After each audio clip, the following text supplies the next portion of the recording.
Our next miraculous narrow escape occurs literally moments before imminent death. It's a close call, so close that it's a miracle.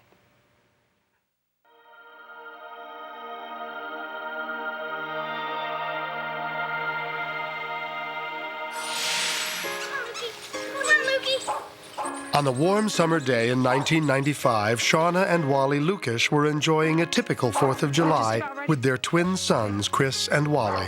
Hey guys, it's time to eat. And their pet Lhasa Apso, Lukey. I adopted Lukey about 7 years ago from the Humane Society. Just that face that she had, her little blue eye and brown eye just sold me. I said, this is the dog I want. We were a family. We had our home, 2 children, a dog. What more could you want? I mean, we were just happy. Stay safe and happy 4th of July. Yay! Cheers. Happy 4th of July. And for Wally Lukish, the best was yet to come. Thank you. Fireworks are the most exciting part of the whole evening. It's what I look forward to. It's like brings the kid out in me. You guys ready for some fireworks? As the sun began to set, Wally prepared for the big show. First ones, just for the... Kids were all excited, and we were excited as well. So I decided I'm going to put Lukey in the house. I put her through the slider door and shut the door because I knew that she would be frightened of fireworks. Once Lukey was safely inside, the fireworks display began. The boys get a thrill out of it. Yeah, I tape them on the pole and hold them up, and we get to enjoy them 21 feet up. That's nice. Kids were having fun, and we were having a great time. By the end of the night, we have stiff necks, but it's all well worth it. Yeah, what do you guys think, huh? And it's just when we were coming to the grand finale, I ran out of matches. I'll be right back. I was all excited and told the boys to wait. I had to go back into the house, get the matches.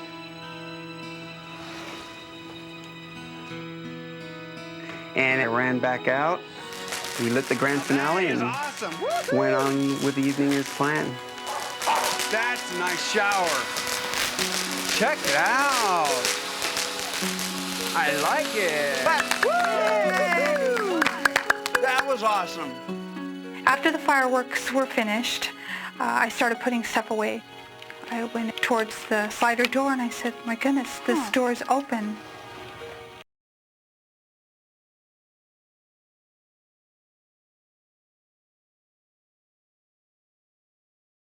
Lukey Luke. Went in the boys' room, in my room, in the living room. Lukey. Lukey. And I was thinking, what's happening? Where can she be? And I went outside and told my husband, I said, the door was left open. Lukey's gone. It was my fault that I left the door open. It was me that didn't close the door. Lukey, So we went out and looked for the dog. Lukey, come on. My mind was just going with horrible thoughts. Did somebody pick her up, or was she ran over? We drove up and down streets calling out her name, covered a large area, and nowhere could we find her. Come on, big girl. Where you at, Lukey? I told my wife, let's go back home. She's probably hiding out in a dark shadow somewhere and she'd come back. But she never did. I thought, where is my dog? And I knew she had to be frightened, just like I was. Sorry. I felt sad for my mom and dad because my dad felt guilty for leaving the doors open. Excuse me. I've lost my dog, and there's a $300 reward. The very next day, I made up flyers and There's my number. went door to door, at least to 100 homes. It was devastating to me. I love the dog much as my family did. It was just a thrill to watch the dog play with the boys. Those are memorable, cherishable moments that you can't get back, and I felt that that's gone now. We're never going to find a dog like this again. Hi, my name is Shauna Lukish, and I called the Humane Society, I called the pet parlor, I called the vet. I was just phoning just out of desperation to find Lukey. No one came up with Lukey, and that's when I figured we're probably not getting her back. Days of searching turned into weeks and months. you guys. Thank you. In my heart, it just tugged. Maybe she's been hit. I didn't want to think that. But as months and then years went along. You have to give up sometime.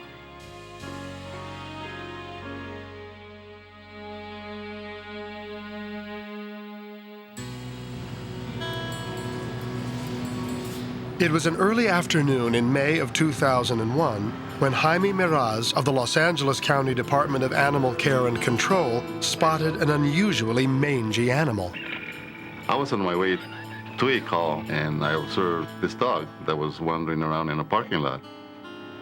And I pulled up to the dog and walked out of my vehicle.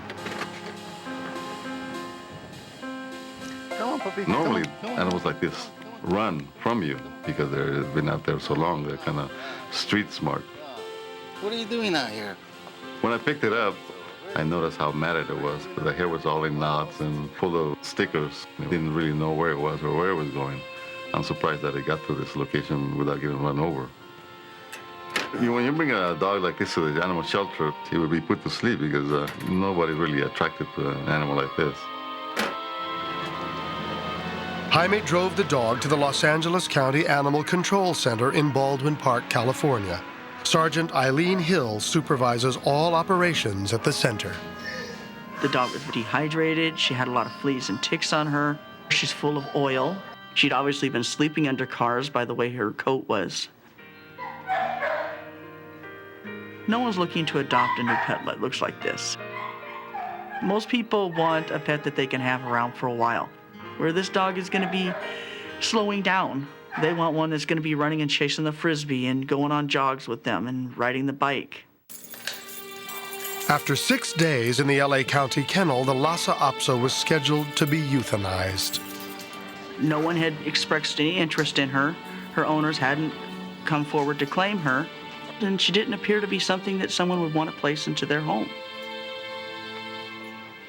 As they prepared to give the dog a lethal injection, Sergeant Hill had a sudden impulse to scan it for a microchip, a device occasionally implanted in pets that contains identifying information. And I thought, well, maybe this one didn't get scanned when she came in.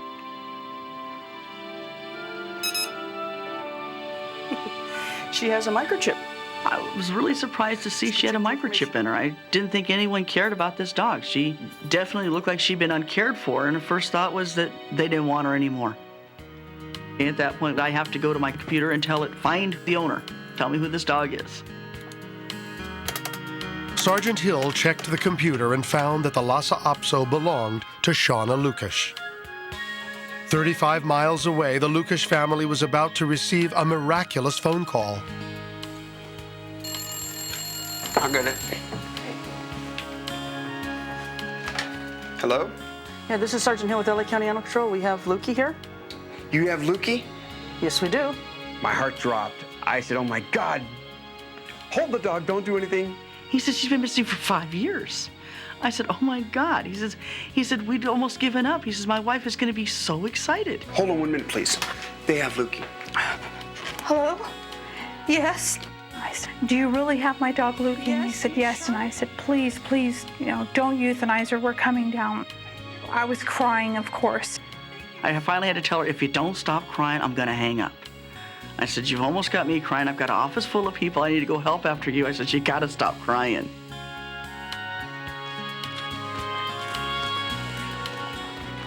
When we got to the animal shelter, I immediately just darted into the front doors and I said, hi, I'm looking for Sergeant Hill, please. Yes, she's right here. Yeah, hi. I said, I'm Shauna, I'm the owner of Lukey, and I just hugged her and I said, please, let's go get her, let me see her. I took Lukey out and everyone kind of stood and looked at her for a moment, to be honest. And they're like, oh, Lukey, she looks so terrible. I didn't really expect to see what I did because Lukey was always well-groomed. Lukey, come on. It's really hard to describe the condition that she was in, this poor dog. My first thoughts were, I'm gonna look at her eyes, and I did. She has a brown eye and a blue eye. It is Lukey. It is. Can you believe it, baby girl? You're coming home. I was very happy to see her, but I didn't like the condition she was in. She must have been treated bad homes, not really good food to eat, and just been starving. I didn't care the condition that she was in. Thank you so much. You're so welcome. I was just really in shock. I just couldn't believe it. After 5 years, I have my dog back. Come on, Chase. After 5 long years, Lukey was finally home, reunited with the family who loved her. And we get to see quite a few dogs return to their owners, but never this exciting, never 5 years later. I'm not sure what kept her going, but obviously something did. What are the odds of losing an animal 5 years and getting a call and that your animal's been found? There. It's like a lady again. The chances of this happening are very slim. 1,000,000 to 1, they say. It's a miracle.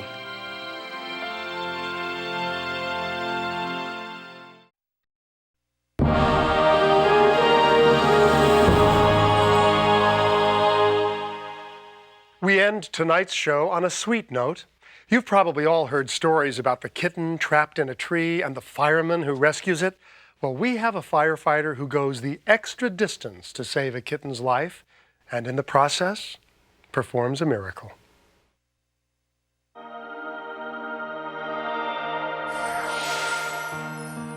As Superior, Wisconsin firemen cleaned up after a major fire, they heard the sound of kittens.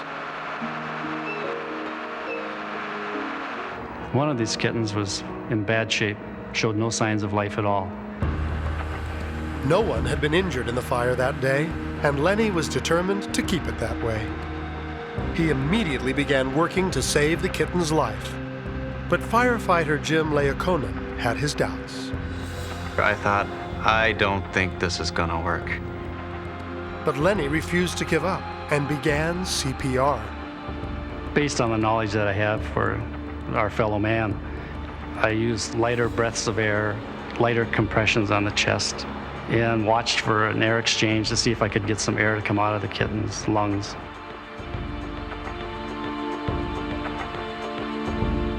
I thought, well, if he's doing this, I'll go to the rig, I'll get our oxygen and see if that'll help. The first little shot, it kind of made a little jerk, like it's gonna do some good, you know.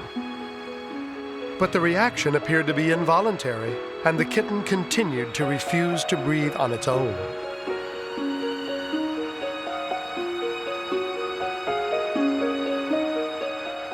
I kept with it to try and do everything I could to save that kitten.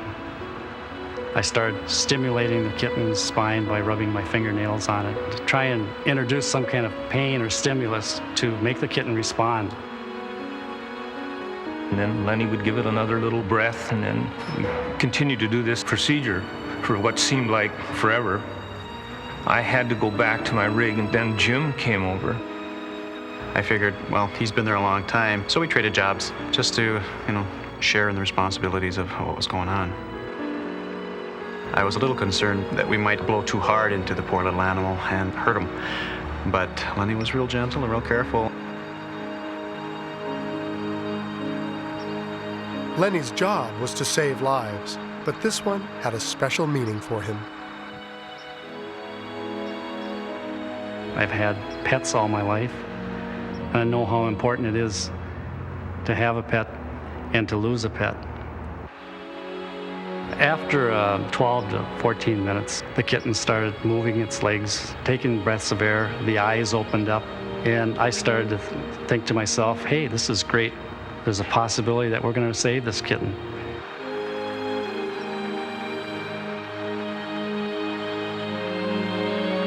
I'd seen the kittens moving, the legs starting to kick, and I thought, this is a miracle.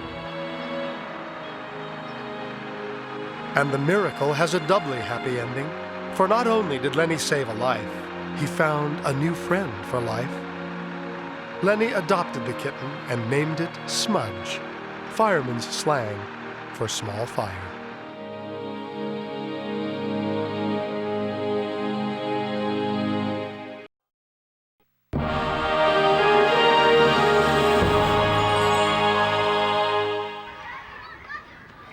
The children who pass through the 211 Ronald McDonald houses worldwide face some pretty scary stuff.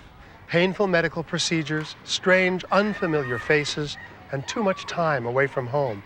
But sometimes, when you least expect it, a new face appears to ease the pain and the fear. And in our next story, that comforting figure comes in the most unlikely of forms.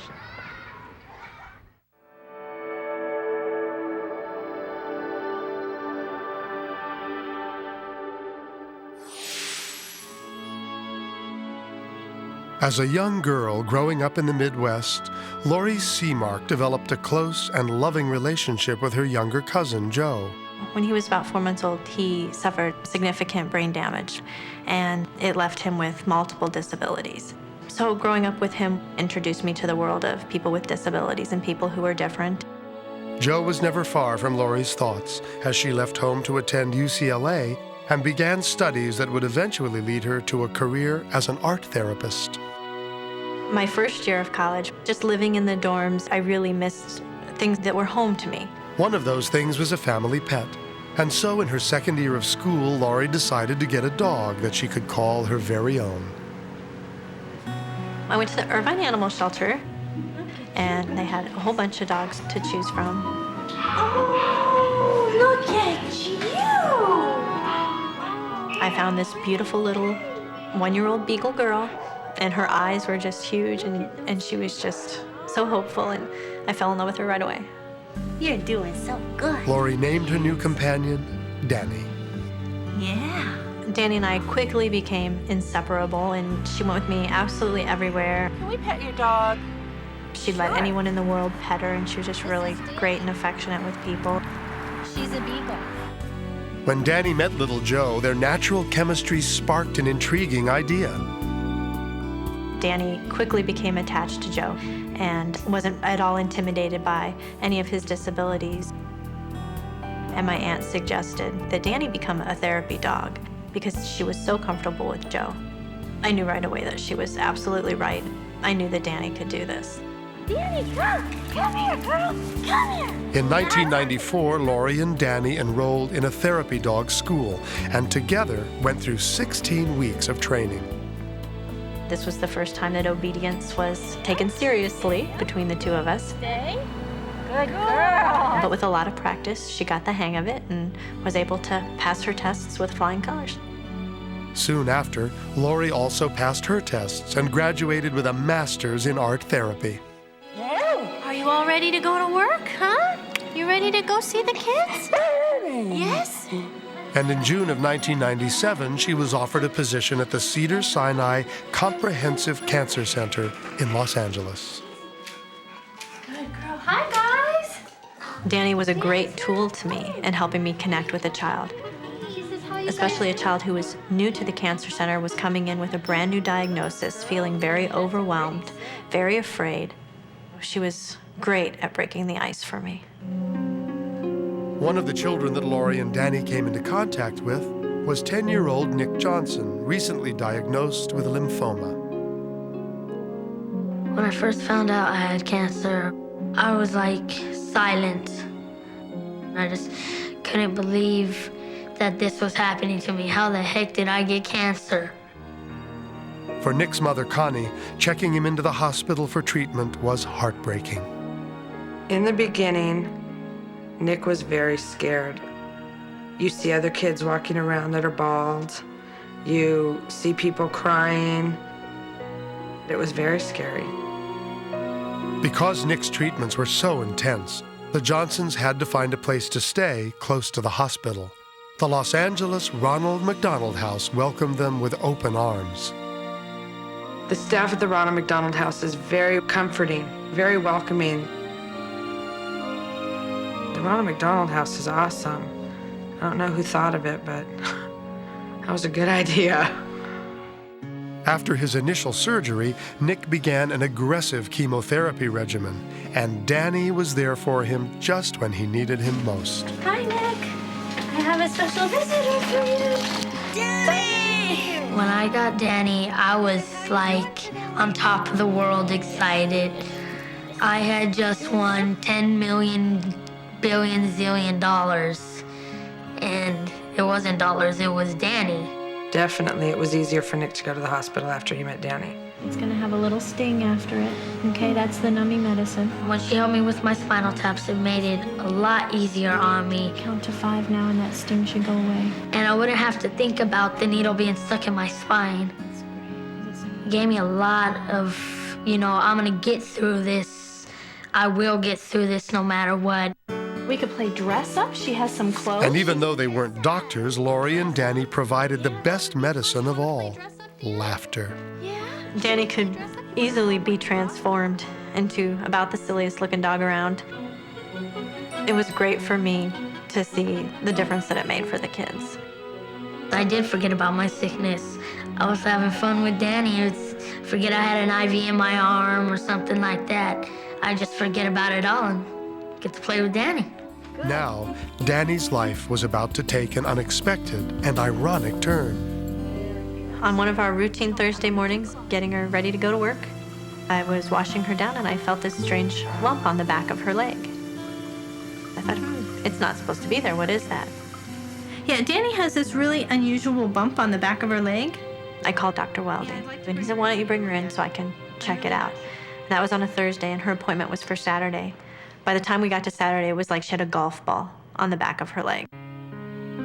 Danny was given a complete physical examination, and after a biopsy was performed on the lump on her leg, Lori's worst fears were confirmed. Danny had cancer. My first reaction was to be very afraid. And then after about a day or so, I turned to being pretty angry and questioning, why? Why will this happen to my dog and a dog who makes such a difference in the lives of children? This just isn't fair. The tumor was removed, and Danny began taking oral chemotherapy with the hope of putting the cancer into remission. I think one of the hardest times was initially after her surgery because she was really physically in pain. It became really hard to leave her and go to work without her. And I didn't know what to tell the kids, and that was really upsetting to me. I didn't tell the children right away about the cancer because this is what they're dealing with as well. If it's something Danny's not going to survive, the kids don't need to know because it would just open up so many scary possibilities for their futures. Hi, guys. It's Lori. Where's Danny? Oh, I wanted to talk to you guys about that. She's not with us today. She's at home. She's sick. Once Danny began responding to the chemotherapy, Lori worked up the courage to tell the kids about the cancer. See, she had to have surgery, kind of like you did. It turns out that Danny actually has cancer too, just like all of you guys. The news was a shock for all the children, including a little girl named Alex Rifkin. I was kind of surprised that Danny had cancer. Does she have to take shots like us too? Yeah. I never really thought that a dog could have cancer and go through what I went through. She's gonna get better, right? It seemed to open a door for them. Does Danny worry about this or that? And what do you do if Danny won't take her medicine? And things that were issues for the kids, they were asking if Danny had these same issues. After a month of chemotherapy, Danny was well enough to return to work. Danny's back! And Lori suddenly realized the miracle that had taken place. In the beginning, I was so upset, why did this have to happen to Danny? And I instantly had my answer. Well, here's why, because Danny's illness was gonna help me to really touch the lives of the kids on a completely different level. Danny wanted to show you guys a little bit about her experience and what happened when she was at her doctor. When I saw Danny's picture book of her procedure and operations, I was like, hey, I did that. Hey, you did that too, Danny? Hey, I had to do that. I had to have the needle stuck in my hand. She had it stuck in her paw. So she's getting much better. It was like I was relating to a dog almost 100%, except her doctor was a veterinarian and mine was an oncologist. This is when she started her chemotherapy, and you know how it made her feel? It's sleepy. I was really unfair that Danny didn't lose hair and I did. She had all her fur and I just had a bald head. Like any cancer patient, Danny had her ups and downs. But 1 year after being diagnosed, she completed her treatments. A milestone not only for Lori, but for the children as well. When Danny finished her chemotherapy after the full year, we had a big party at the cancer center. It was a very special moment, and I think it kind of gave everybody the sense that cancer's something that you can beat. I was like, a dog going through cancer and beating it. If the dog's gonna beat it, I'm gonna beat it. Danny beat it, Nick's gonna beat it. I will beat this.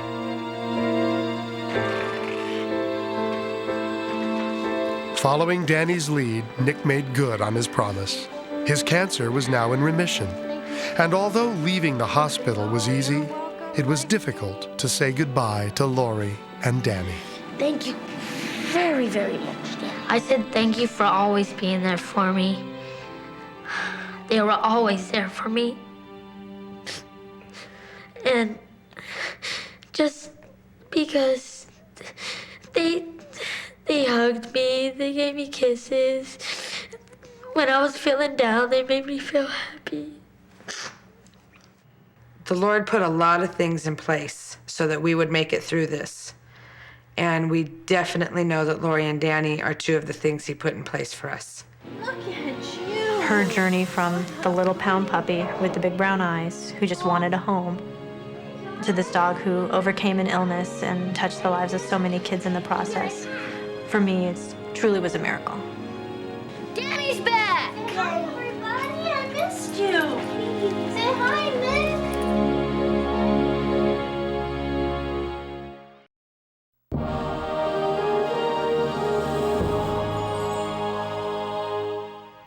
Our final miraculous rescue is a testament to the power of human kindness and the courage and determination of a group of individuals faced with a life at risk. All of their extraordinary efforts were captured on videotape, which is lucky for us, because what you're about to see is difficult to imagine.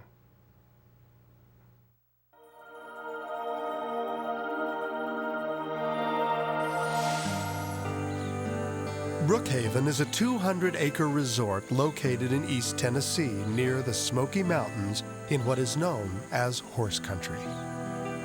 The horses are a very integral part of our concept here. It's the way East Tennessee used to be many, many, many years ago when times were simple and values were honest and the welcome came straight from the heart. The horses were pastured near one of the property's most idyllic ponds, but one spring day, while it was being drained to treat the algae, disaster struck. The day was February 17th, and it was just chance that I happened to wander by and find him in the pond. He was definitely stuck. The horse was a 2,000-pound Belgian named Benny, and it appeared that he had been struggling for a long period of time before rescuers arrived on the scene. There was little water in the pond, mostly mud and silt that had washed down from the banks, and it was thick and deep. He's about the smartest horse, gentlest horse I know. He's a sweetie. He would lay there for a minute, and all of a sudden he would come jerking up, you know, like he just didn't have no more breath in him. I just didn't know what to do. I didn't want to sit there and see him die, so I went out there to him. You got it? Oh, man. I held his head up for at least, and it seemed like an hour, hour and a half. Laying on his side was very detrimental to him because everything he inhaled is going to run into one lung and it's going to produce a severe pneumonia on that particular side. And it was out almost in the middle of the pond, so it was a long ways from the bank. And it didn't look very favorable for Benny. There was concern on my part that we wouldn't be able to get him out. It seemed to be a hopeless situation.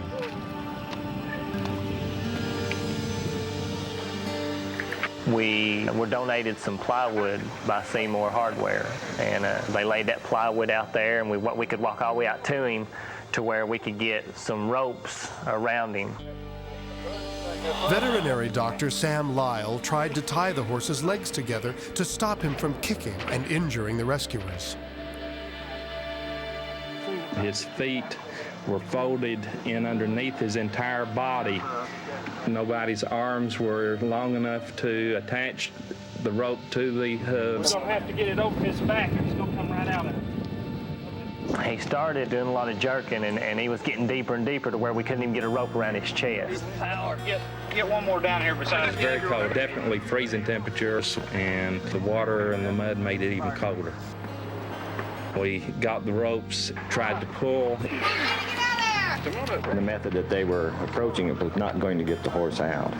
They have very large feet, and it's like a plunger. And so in order to break that suction between the mud and the horse, you have to get his feet elevated and out of the mud first. It had now been more than 4 hours, and everyone was fearing the worst. He was in a state of shock at that time. Time was really running out for him.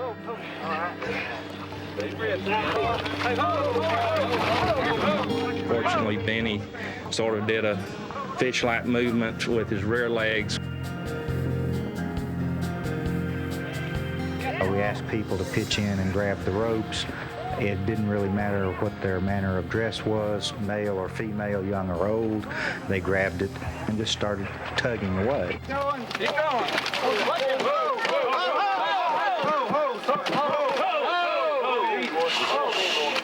Easy. There must have been 15 to 20 people per rope or per set of legs. There was about a 2 or 2.5 foot embankment that we had to pull him up once we got him to the edge of the pond.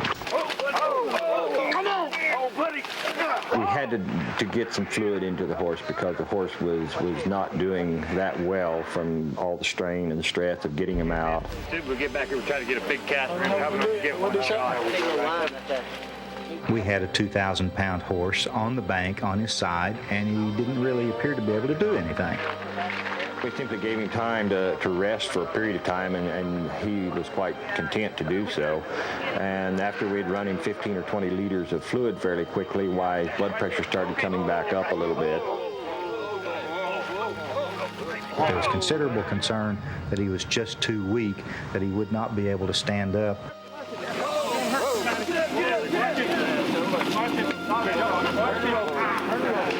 He just jumped right up, ready to go. And moments later, the rescue team walked Benny back to the road.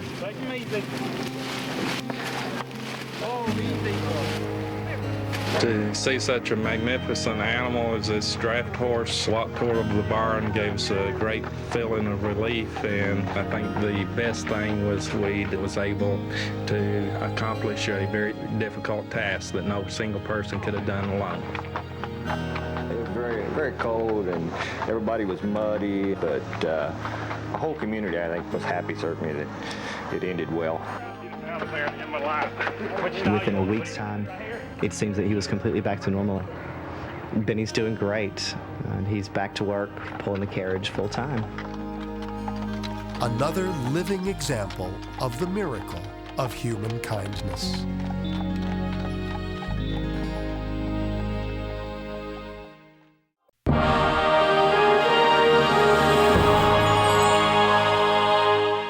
They say that a cat has 9 lives, but what they don't say is that some of those lives may require a little divine intervention, or, in the case of our next story, a little guardian angel.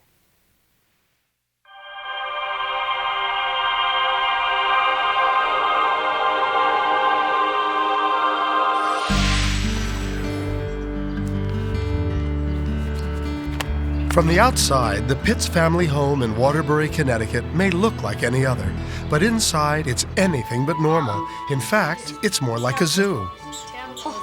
Tabitha was better. Jonas is more fun. I love to have pets around the house. It's nice to have them around. It makes it feel like a home.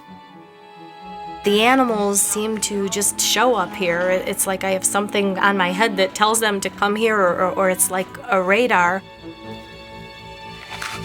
Bambi and Ken have passed on their love of animals to their sons, Casey and Cody. We love animals. We got a bunch of animals. We have rescued, some were born into the family, and very few were just bought. In addition to dogs and cats, the Pitts family includes some more unusual members. Yeah, it's okay. Yeah, it's okay. We have a couple of reptiles.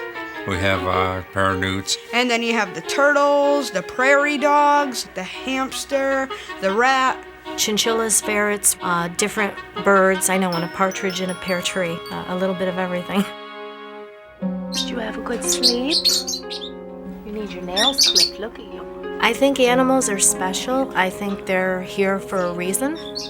And it may sound silly, sometimes I think some of the animals are actually angels. Hello? It's a feeling that comes from a deeply personal place.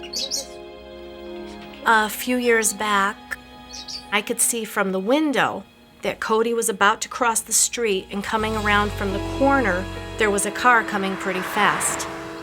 I knew I couldn't get to him on time. Everything was moving in slow motion. I screamed. I couldn't get to him. But their dog Cassie was nearby. She got between the car and Cody and saved Cody's life. From that day on, Bambi dedicated herself to saving the lives of other animals. If it wasn't for that dog, I don't know if I'd still have my son. With so many different pets, each with their own special needs, everyone shares in the responsibility of caring for them. And trips to the local pet store have become a weekly family tradition. But in February of 1999, the family returned home with more than just the usual supplies. Cody kind of meandered off and found a booth. The Red Cross was there, and they were doing first aid for pets. And it showed like a stuffed animal dog with plastic around its face. And then I asked what it was all about, and they said it's about animal CPR, mouth-to-snout resuscitation. And they said if you want, we can give you a lesson for it for free. Yeah? Go in. He actually learned how to do CPR and mouth-to-snout, they call it, on an animal. You never know when you're going to need it, but who would think you're going to need that? And I guess he learned a lot that day. Life at the Pitts home went on as usual until one day a new pet came knocking at the door. Simba was a stray that showed up on the doorstep, and Simba was pregnant, so I had to take her in. I couldn't turn her away. Then one day, she's gotten really big and was crying on and off, so we thought, hey, maybe it's the day. Cody and Casey watched as 6 little kittens entered the world. Then one died, then after another, after another, after another, after another, till there was only Silver Star left. And believe it or not, we thought she was gonna die too. But the kitten survived and quickly won Cody's heart. When I was sleeping in bed some nights, she'd just crawl up right next to me and cuddle. So I thought that was the cutest thing. And then one morning, something out of the ordinary took place. Cody. Cody. Come on, Boo, Time to get up, Cody. We went to get Cody up, and he said he didn't want to go to school. I don't feel too good. What do you mean you don't feel good? Come on, Cody. I didn't have a headache, I didn't have a stomach ache, an earache, nothing. Nothing hurt. I just didn't feel right. Did you have a nightmare or something? Did your stomach hurt? Cody was only absent a few days, so I figured it was all right to stay home. If he felt he had to be home, then he had to be home. You know what? Your dad's home today. Why doesn't he just stay with you? All right, let me get ready for work. And I got to stay home.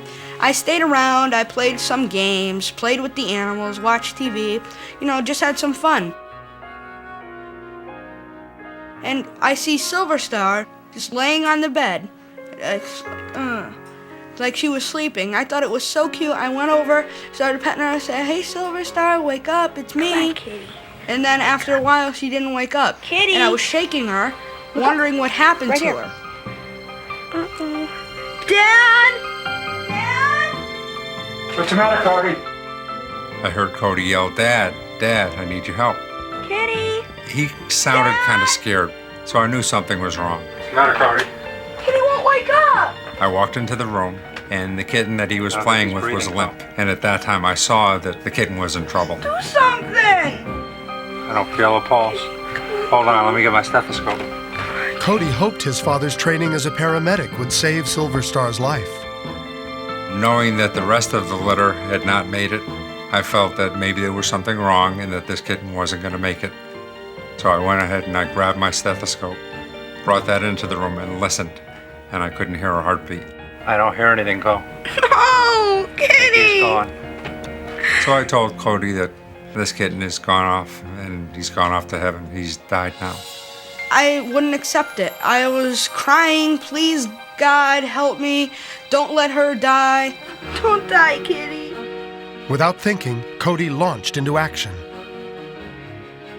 I didn't even realize I was doing it at the time. I just picked her up, started blowing into her snout and thumping on her chest like I was thought. Who is it?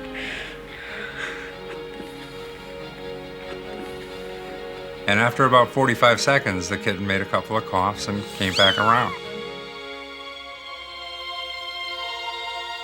And I kind of think that was a miracle. Kitty! He's coming around. You scared me. I thought I lost you. And it was like, wow, it happened so fast. I didn't even know what hit me. Being in my profession of paramedicine, the odds of somebody surviving after their heart stops are very low. The ones that do survive that are the ones that receive immediate CPR. I felt it was strange that I just decided to stay home from school, and it happened that day. And I couldn't figure out why I felt that I had to stay home. I think he had to stay home. Something told him to stay home. Don't play with it. Eat it. And something told me to let him. Silver Star's miracle reminded Bambi of how Cassie had saved Cody's life.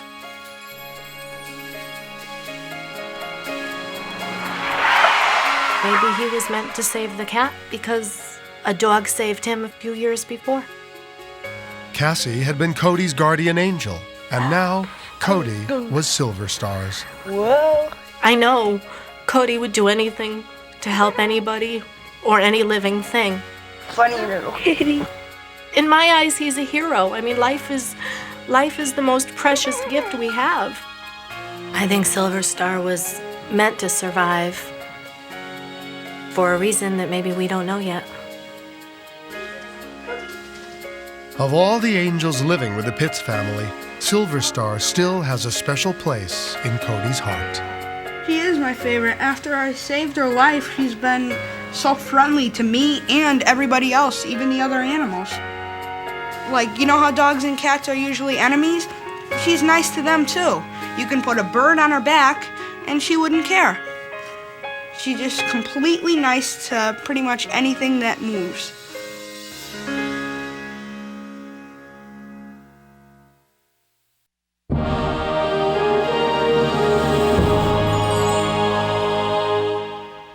Our next story provides a slightly different take on the theme of lives intersecting to perform miracles. In it, a group of people, with the assistance of two very special birds, turns a disaster into a triumph. It's a video miracle that gives you a close-up look at a side of nature you've probably never seen before.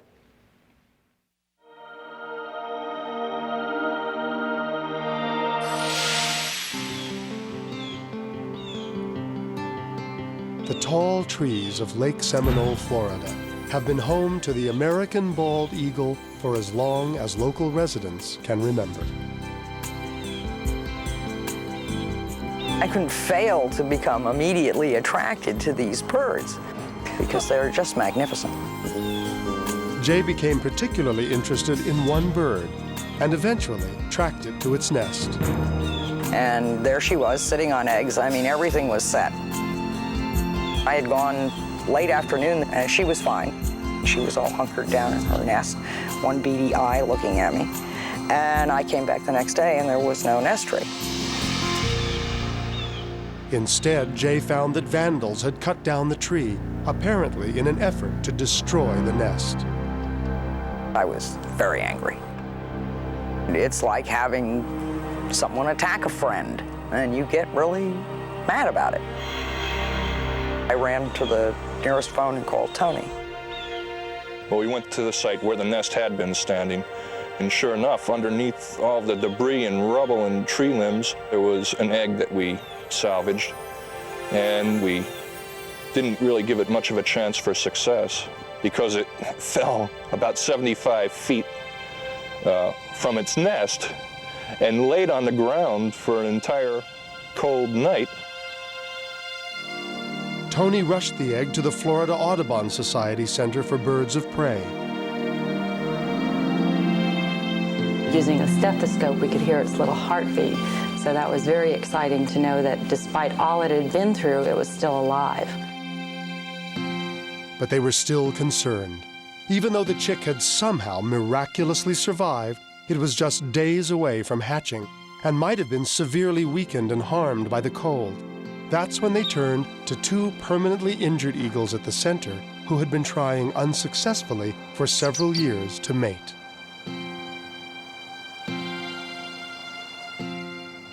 Prairie is the female eagle, TJ is the male eagle.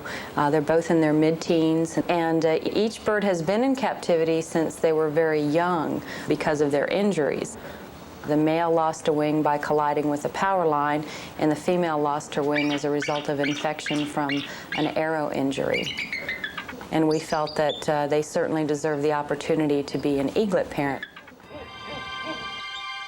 So we installed a video camera, and we had hooked up a monitor in the center building so we could watch the activity of the nest without having to be near the birds themselves.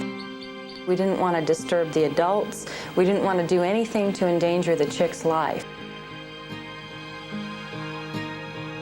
They had an egg that they were incubating of their own that was infertile. We had marked the eggs to tell them apart. This egg became a symbol of hope for everyone involved in the story. So there was many eyes upon this pair of eagles. After 24 hours, we saw a portion of the eggshell was broken, and we could see a glimpse of a wing, and we could hear the peeping cries stronger and stronger. And the adults would jump up and stare at it and try and figure out what was going on because they'd never experienced this before. Hours later, the egg hatched. We had to see if Prairie and TJ were going to accept it as a chick. Would they know instinctively how to care for it and care for it properly? But we had to trust the adult eagles to do what would come naturally. And even though they made a few mistakes at first, they stepped on the chick and they tried to feed it pieces of food that weren't appropriate. They very quickly settled into the natural behavior of raising the nestling.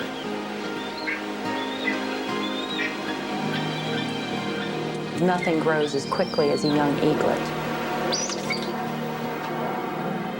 In 5.5 weeks, the chick gained 6 pounds. It was time to get her into a wild nest because it's important that the eaglet has an opportunity to imprint on its surroundings and to become part of the wild population. But the surrogate parents would not give up their adopted child easily. We opened the door and both adults charged us. It was kind of bittersweet for Prairie and TJ, but parents always want something better for their young.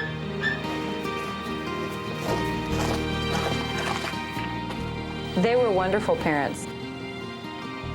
They did a marvelous job, and that was very fulfilling to see. We studied every one of the nests in Pinellas County rather intensively in order to find the right fit. And we found one that was ideal. It had 2 eaglets in it already. That nest was about 90 feet high. In order to put the eaglet in a wild nest, I had to climb the tree.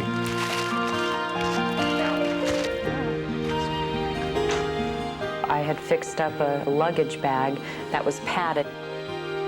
We placed the eaglet in the luggage bag, covered it up, and then hoisted it up 90 feet above the ground to her 3rd set of parents, to the new wild foster parents. I just put her in there, in between the 2 other chicks, and she fit right in.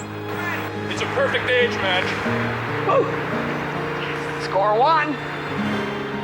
We were all down there waiting. The call comes, she's perfect, she fits perfectly.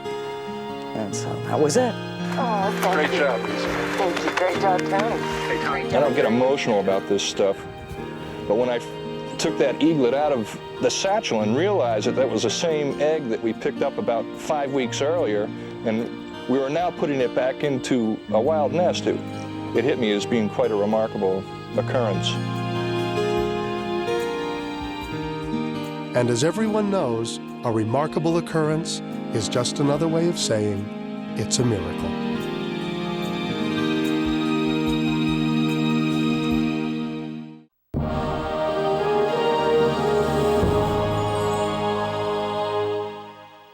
Britain's National Maritime Museum seems an appropriate place to introduce this show's final international miracle, for it too involves the sea. It's the story of a man who dedicated his life to protecting one of the ocean's most precious inhabitants, the dolphin.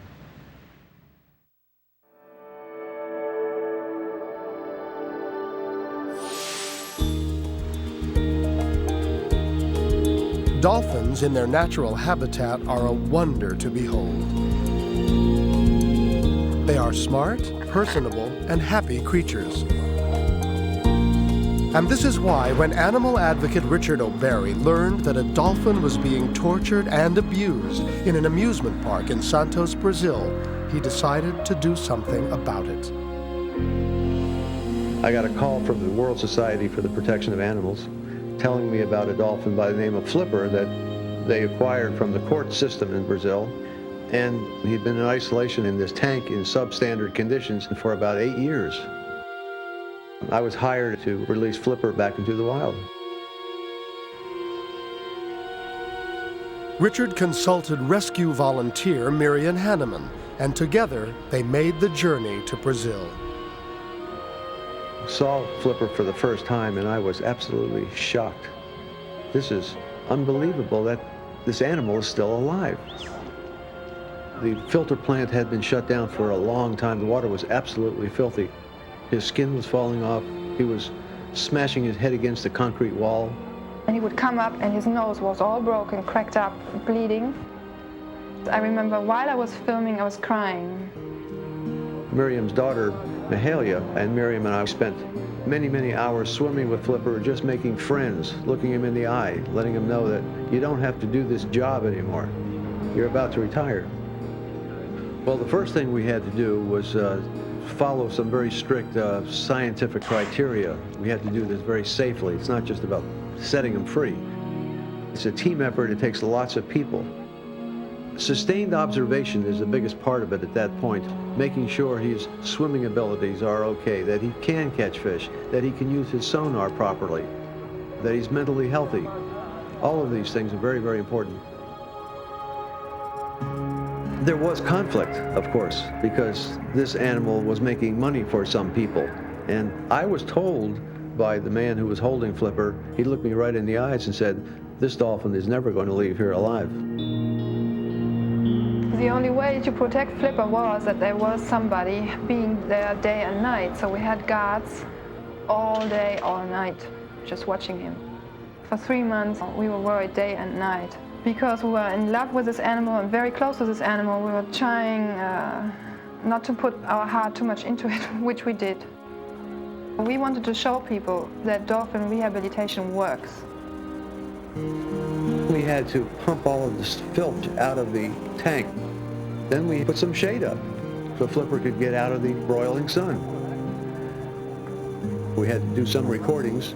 We found out he stopped using his sonar. All of the hard work we were doing turned everything around, and people realized we were doing the right thing. And the Brazilian country got behind this. This became a national issue, and Flipper was now healed enough to be moved and to go home. It was time to leave this concrete, filthy box, and we couldn't wait to get out of there. The only way to get Flipper out of Santos was by helicopter. We were in tears when that helicopter finally appeared. We realized we're really leaving today. We were in the process now of taking Flipper back to the exact location where he was captured, a place called Laguna. Everything changed when we got out of the city and away from the amusement park. The first thing we had to do was build a temporary holding pen where the real healing process could begin, where he could once again experience the natural rhythms of the sea. Once he was in natural seawater, he wasn't depressed anymore. And his eyes were opening up. Now being back to the natural seawater was great for him. Sometimes when other dolphins were passing by, you could tell that there was some kind of communication going on. I could tell that Flipper was using his sonar again by listening to what was happening underneath the water. We had to wean him off of the dead fish and get him on live fish. He'd been eating dead, frozen fish for 8 or 9 years. And it was wonderful to see him catching fish. He really enjoyed it. It was joyous to watch the healing process day by day. He's very tough. He's a very tough dolphin, and I think he's a survivor, you know.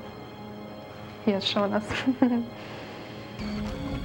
at the right time, we cut the gate and gave him a choice. Freedom is about choices and decisions. Had he stayed, we would have taken care of him for the rest of his life. He chose to go, and God bless him.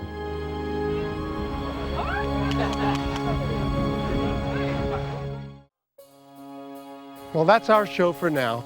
I'd like to thank the National Maritime Museum and the Royal Observatory for providing us with a base for our worldwide search for miracles. And a special thanks to everyone who shared their remarkable stories with us on It's a Miracle. It's our hope that whenever you need one, you'll find a miracle in your life too. Until next time, I'm Richard Thomas. Goodbye.